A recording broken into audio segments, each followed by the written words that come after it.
Imagine entrar em um lugar onde milhares de pessoas estão gritando, mas não por alegria, elas estão esperando você morrer. Agora imagina saber disso e mesmo assim não voltar atrás. No coração do Coliseu, homens, mulheres e até jovens comuns enfrentaram a morte de frente. Não porque queriam morrer, mas porque se recusaram a negar aquilo em que acreditavam. Roma tentou apagar essa fé com sangue, mas quanto mais matava, mais ela crescia. Se você quer entender a verdade por trás dessas histórias, sem mito, sem exagero, já se inscreve no canal e fica até o final desse vídeo, porque o que você vai descobrir aqui pode mudar a forma como você enxerga a fé. A pergunta não é o que aconteceu com eles. A pergunta é: o que faria você no lugar deles? Capítulo 1.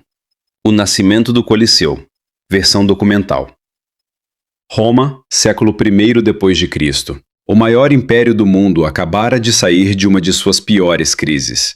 No ano 64 depois de Cristo, um incêndio devastador consumiu grande parte da cidade. As fontes antigas, como Tácito, descrevem o caos. Bairros inteiros destruídos, milhares de desabrigados, uma população em pânico. E no centro de tudo, o imperador Nero.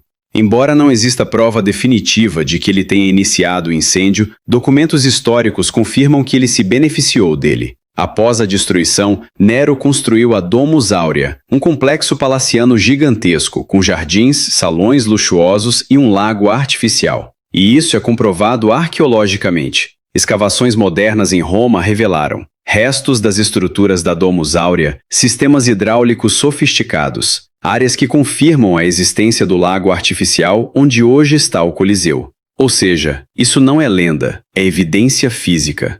A virada política. Após a morte de Nero em 68 depois de Cristo, Roma mergulhou em instabilidade, até que surge um novo imperador, Vespasiano. Fundador da dinastia Flaviana, ele precisava de duas coisas: legitimidade e apoio popular. E decidiu fazer isso da forma mais simbólica possível. Segundo registros de Suetônio e Dio Cássio, Vespasiano ordenou a construção de um grande anfiteatro público exatamente no local do Lago de Nero. Não foi coincidência, foi propaganda calculada. Onde antes havia o luxo de um imperador, agora haveria acesso público.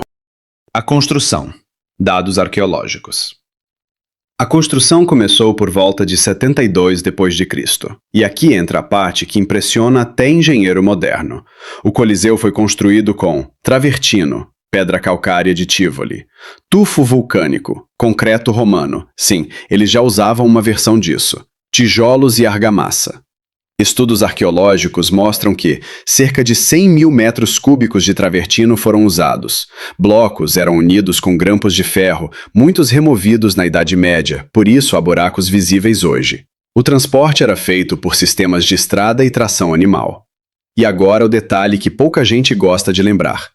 Grande parte da mão de obra veio de prisioneiros de guerra judeus, capturados após a destruição de Jerusalém em 70 depois de Cristo, durante o governo de Tito.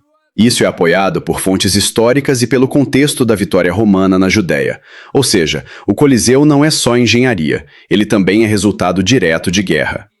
O que torna o Coliseu extraordinário não é só o tamanho, é o sistema. Escavações e estudos estruturais mostram uso avançado de arcos e abóbadas para distribuir peso, estrutura modular que permitia construção rápida, sistema interno de circulação extremamente eficiente. Isso é confirmado por análises modernas de engenharia e pela própria estrutura ainda de pé após quase 2.000 anos. Capacidade estimada, entre 50 mil e 65 mil espectadores. Altura original, cerca de 48 a 50 metros. Formato, elíptico, melhor visibilidade para todos. Isso não foi improviso, foi planejamento de alto nível. O Coliseu foi inaugurado no ano 80 depois de Cristo, sob o comando de Tito. Segundo Dio Cássio, os jogos inaugurais duraram 100 dias. Relatos falam de milhares de animais mortos, combates contínuos, execuções públicas. Alguns números são debatidos entre historiadores, mas a escala do evento é considerada real. Era mais que uma inauguração, era uma demonstração de poder. O Coliseu não nasceu como símbolo de fé, nem de martírio. Ele nasceu como resposta política, como espetáculo, como instrumento de controle. Construído sobre as ruínas de um abuso imperial, erguido com trabalho forçado e inaugurado com sangue. Antes de se tornar cenário de histórias de fé, o Coliseu já era, desde o início, um palco de poder. Capítulo 2. Pão, circo e controle. Roma não construiu o Coliseu por generosidade, construiu por necessidade. Manter uma cidade com centenas de milhares de pessoas, vindas de todos os cantos do império, não era simples. Era uma mistura explosiva de pobreza, desigualdade e tensão social. E Roma sabia disso. A estratégia: controlar sem parecer controlar. O poeta romano Juvenal descreveu com precisão brutal o que estava acontecendo. Panem et circenses. Pão e circo. Essa frase aparece em sua obra Sátiras e não é invenção moderna. Ela resume a política pública de Roma: distribuir alimento, oferecer entretenimento, evitar revoltas. Não era bondade, era cálculo. Distribuição de alimento, fato histórico. O sistema de distribuição de grãos, conhecido como a nona, é bem documentado. Fontes históricas e registros administrativos mostram que milhares de cidadãos romanos recebiam trigo gratuitamente. O Estado organizava transporte, armazenamento e distribuição. Isso garantia a dependência direta da população em relação ao governo. Ou seja, Roma alimentava o povo e, em troca, mantinha o povo quieto. O espetáculo como ferramenta política. Os jogos no Coliseu não eram apenas diversão. Eram eventos patrocinados pelo imperador. Segundo registros de Suetônio e Dio Cássio, imperadores financiavam jogos para ganhar popularidade. Eventos podiam durar dias ou até semanas. Tudo era gratuito para o público. O público não só assistia, ele participava emocionalmente, torcia, gritava, julgava e, sem perceber, era conduzido. Violência como entretenimento. Agora a parte que muita gente tenta suavizar, mas não tem como. Os espetáculos incluíam venationes, caçadas, animais exóticos trazidos da África e Ásia, leões, tigres, elefantes mortos diante da multidão. Execuções públicas, damnatio ad bestias, condenados lançados às feras. Punições transformadas em espetáculo. Combates de gladiadores, lutas organizadas, com regras nem sempre até a morte, mas frequentemente fatais. Tudo isso documentado em fontes antigas, inscrições e artefatos. Não é exagero de filme, é registro histórico. Uma experiência controlada. O Coliseu era projetado para controlar multidões. Estudos arqueológicos mostram entradas separadas por classe social, setores organizados rigidamente, fluxo rápido de entrada e saída, vomitoria. Cada pessoa sabia exatamente onde sentar, cada classe tinha seu lugar. Até o entretenimento reforçava a hierarquia social. O imperador no centro de tudo. Durante os jogos, o imperador não era apenas espectador, ele era o centro simbólico do poder. Sentado em posição privilegiada, ele patrocinava o evento, decidia o destino de alguns combatentes, era observado por toda a multidão. Era política ao vivo, uma demonstração de autoridade diante de milhares. Por que isso funcionava?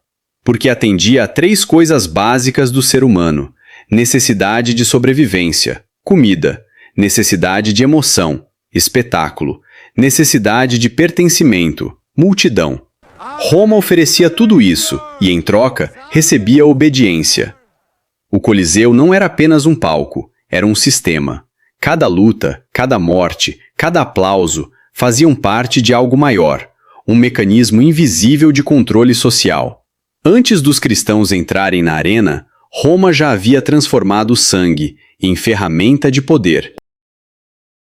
Capítulo 3. Os cristãos. Fé ou ameaça? Roma não saía por aí perseguindo qualquer religião. Na verdade, o império era surpreendentemente tolerante, desde que você fizesse uma coisa simples: não desafiar a ordem romana, uma religião diferente de todas. Os primeiros cristãos não pareciam perigosos à primeira vista. Eles não tinham exércitos, não tinham poder político, não tinham templos grandiosos, mas tinham algo que Roma não sabia lidar. Eles se recusavam a participar da estrutura religiosa do império, e isso era um problema enorme. O Ponto crítico: o culto ao imperador. Em Roma, religião não era só espiritual, era política. Prestar culto ao imperador era um ato de lealdade ao Estado. Recusar isso era visto como traição, e é exatamente isso que os cristãos faziam. Eles afirmavam que só existia um senhor, e não era o imperador. Documentos reais e desconfortáveis. O governador romano Plínio, o Jovem, escreveu ao imperador Trajano por volta do ano 112 d.C. Nessa carta, ele descreve o que fazia com os cristãos, interrogava suspeitos, ordenava que oferecessem sacrifício aos deuses romanos, exigia que amaldiçoassem Cristo. Se recusassem, eram executados. Trajano respondeu com uma política clara: não procurar cristãos ativamente, mas punir aqueles que fossem denunciados e persistissem. Isso está registrado, não é tradição oral. O papel de Nero e a primeira grande perseguição. Voltamos a Nero. Após o incêndio de Roma em 64 d.C.,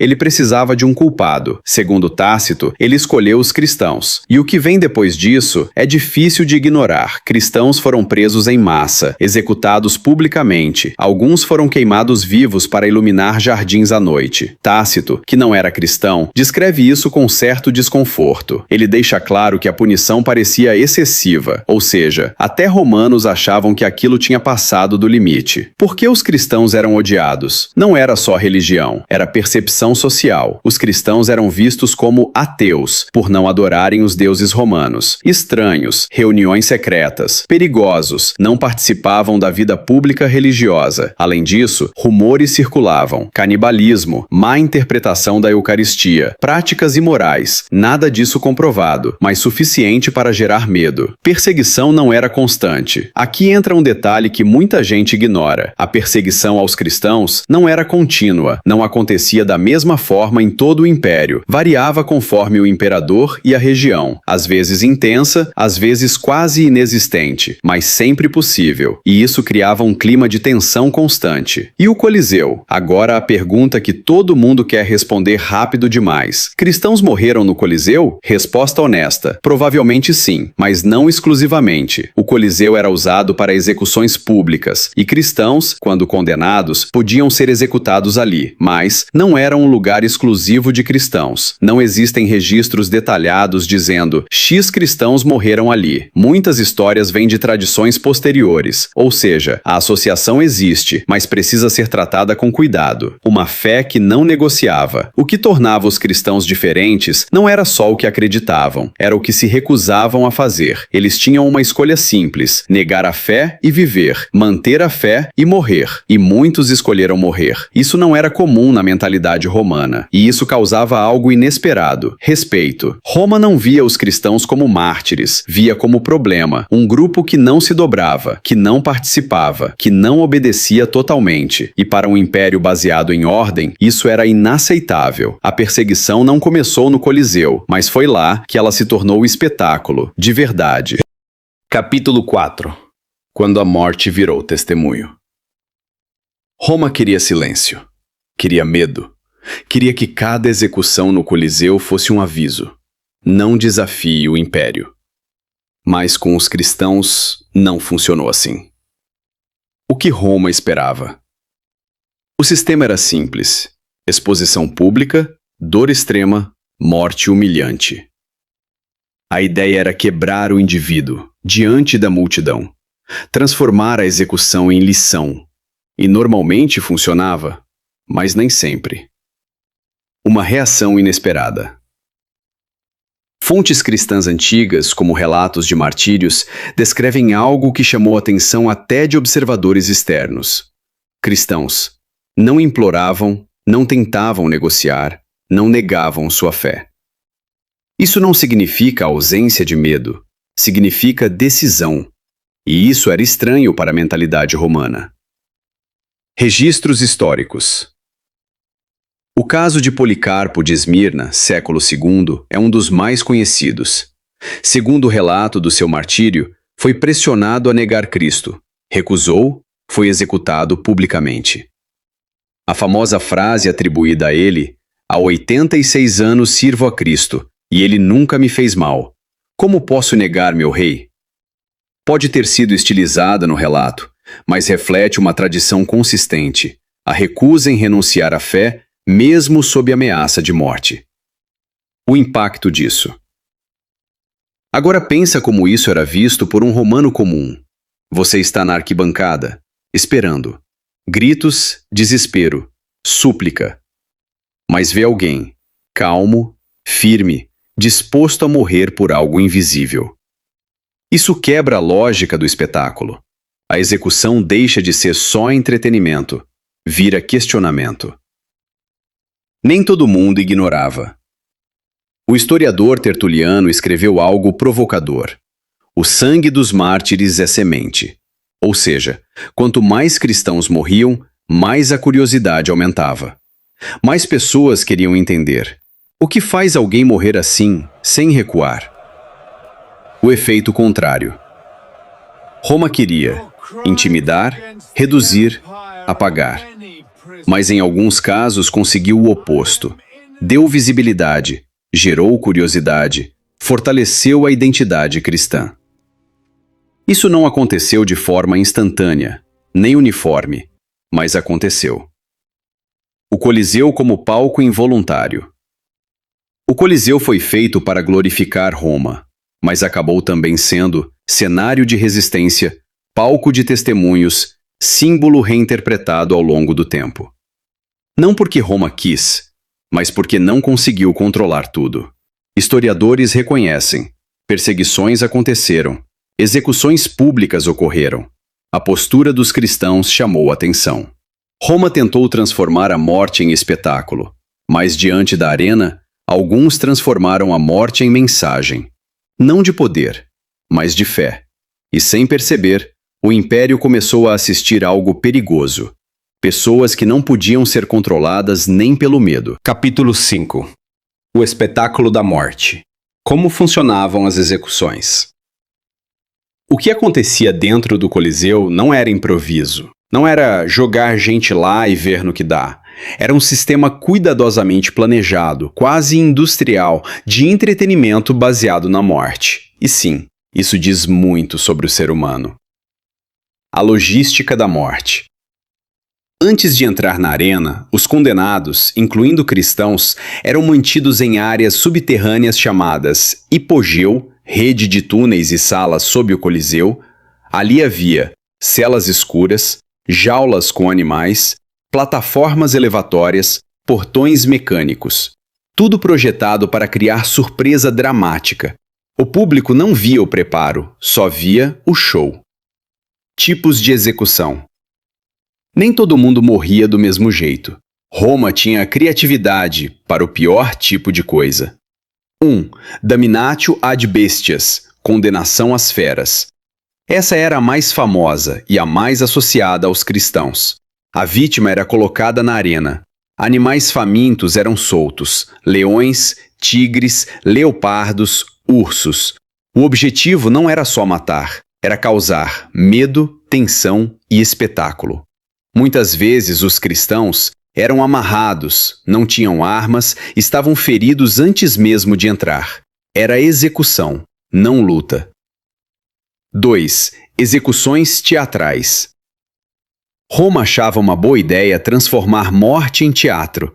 Cristãos podiam ser vestidos como personagens mitológicos mortos de acordo com histórias famosas. Exemplo clássico: alguém interpretando um criminoso mitológico sendo devorado por animais. Sim, entretenimento com roteiro. 3. Combates forçados. Nem sempre era animal.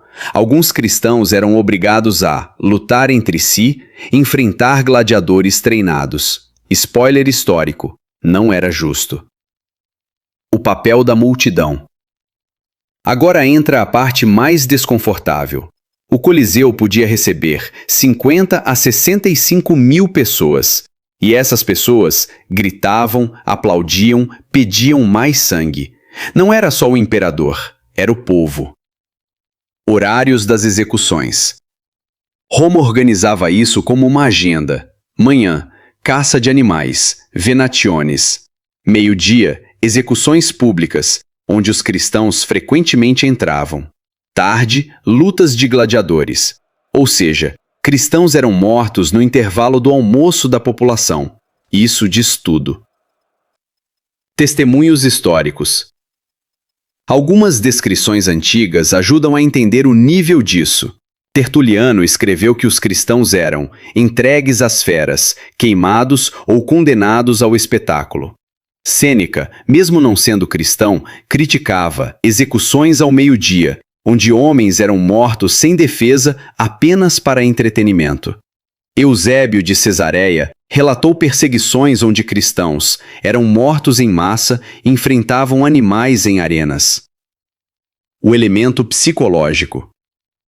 Isso aqui é o que torna tudo ainda mais pesado.